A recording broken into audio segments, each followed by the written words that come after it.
પંકજ, હા હું શું કહું છું સાંભળે. હા બોલો. જ્યારે બી આપણને થોડો બી ટાઈમ મળે, આપણે નોકરી પરથી આયા હોય કે ઘરે હોય કે ગમે ત્યાં હોય, હા તો આપણે છે ને ટાઈમ કાઢીને થોડા ફરવા નીકળી જવું, બહાર નીકળી જવું. કારણ કે આ જિંદગી છે ને કેટલી મોટી છે કેટલી નાની છે એ આપણને કંઈ જ ખબર નથી. જ્યાં સુધી આપણે છીએ, આપણે હાલ પૈસા કમાઈએ છીએ, નોકરી કરીએ છીએ, આપણે જોઈએ છે કે આપણી પાસે પૈસા આવે છે, પગાર આવે છે, સેલેરી આવે છે, પણ આપણે આપણા માટે કમાતા નથી. મતલબ આપણી ફેમિલી માટે, આપણા પરિવાર માટે કમાઈએ છીએ.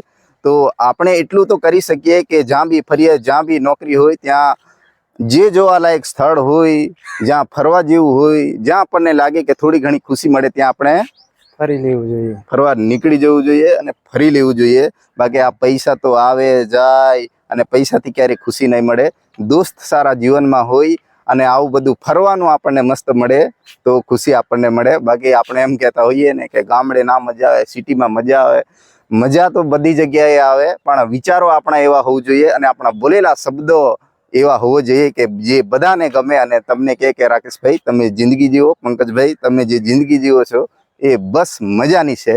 ને અમને બી ઈચ્છા એવી થાય કે રાકેશભાઈ તમે આ વિડીયો ઉતારીને આવું મોકલો છો ને તો અમને લાગે કે અમે કંઈક તમારી જેવી જિંદગી જોઈએ તો અમને બી મજા આવે. આવું તો દોસ્ત જીવનમાં કરતા રહેવું, કારણ કે આ જિંદગીમાં ક્યારે આપણે અહીંયા હોઈશું, ક્યાં સુધી રહીશું એ આપણને ખબર ના હોય. એટલે બાકી મજામાં રહેજો, મસ્ત રહેજો. પંકજ શું કહેશે બોલ?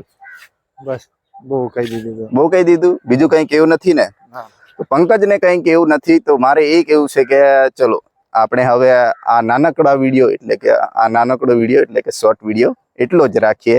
જય ભીમ, જય જોહાર, જય આદિવાસી. ફરી ક્યારેક મળીશું અને જ્યારે બી મળીએ ને ત્યારે વાતો કરજો, બે વાત કહેજો અમને કે મજા છે જિંદગીમાં કે નથી. બરાબર?